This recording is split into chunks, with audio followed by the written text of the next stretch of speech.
कांग्रेस की मदद करने वाले अधिकारियों पर एक्शन होगा। हरियाणा में दिवाली के बाद कई डीसी एसपी बदलेंगे अपना पद। नमस्कार, आप देख रहे हैं द लोकल न्यूज। मैं हूं आपके साथ निशु। जी हां, आपको बता दें, हरियाणा विधानसभा चुनाव में गड़बड़ करने वाले अधिकारियों पर सरकार जल्द ही एक्शन ले सकती है। शुरुआत जिले में एसपी और डीसी के तबादलों से होगी। बदलाव के मूड में दिख रही प्रदेश की नई सरकार दिवाली के बाद यह कार्रवाई कर सकती है। सूत्र बताते हैं कि इनको लेकर सीएम नयाब सिंह सैनी की निगरानी में सूची तैयार हो रही है। इसके अलावा 31 अक्टूबर को मुख्य सचिव टीवी एसएन प्रसाद भी रिटायर हो रहे हैं। ऐसे में उनके जाने के बाद अफसरशाही में बदलाव होने की पूरी संभावना है।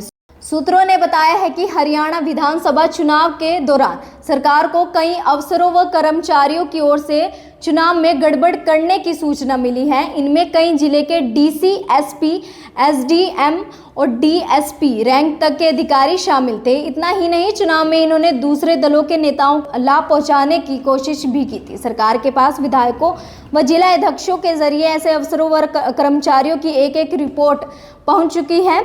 इस रिपोर्ट के आधार पर अब तबादले की सूची तैयार की जा रही है। भाजपा मंत्री ने कहा है कि हुड्डा के पास मत्था टेकने गए अधिकारी 3 दिन पहले पंचायती विकास मंत्री कृष्णलाल पनवार ने कहा है कि हरियाणा में 8 अक्टूबर को मतगणना से पहले ही अधिकारी पूर्व सीएम भूपेंद्र हुड्डा के पास मत्था टेकने पहुंच गए थे।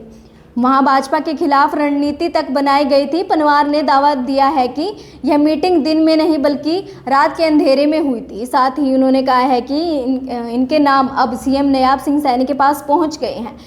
इसके अलावा उन्होंने अधिकारियों को मैसेज देते हुए कहा है कि अधिकारी अब नॉर्मल पोजीशन में आ जाएं।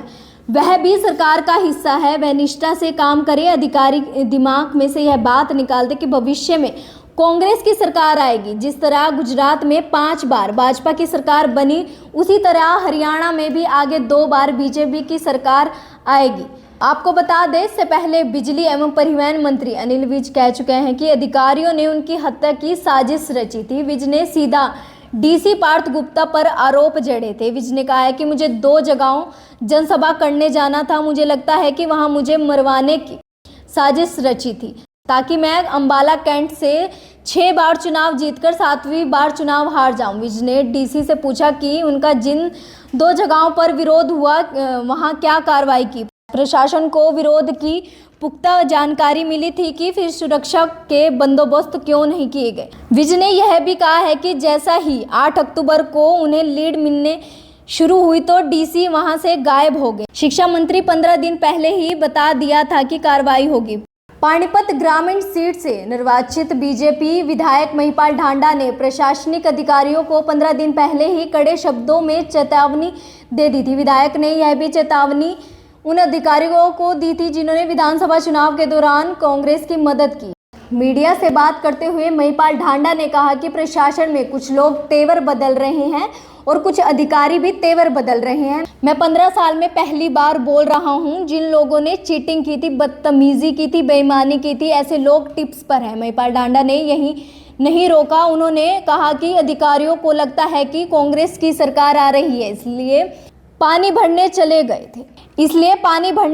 थे। पानी भरने वाले नहीं, तुम्हें ध्यान रखना है। आपको बता दें, हरियाणा सरकार में प्रधानमंत्री कार्यालय पीएमओ की एंट्री होने अब लगभग तय है। केंद्र सरकार की तरफ से 1979 बैच के आईएएस ऑफिसर विवेक जोशी को केंद्र से स्टेट कैडर में भेजने के आदेश जारी हो गए हैं। वहां प्रदेश के अगले चीफ सेक्रेटरी सीएससी होंगे।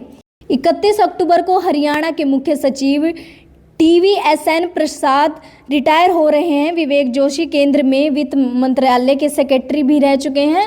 अभी भी वह कर्मी प्रशिक्षण विभाग के सेक्रेटरी की जिम्मेदारी देख रहे हैं।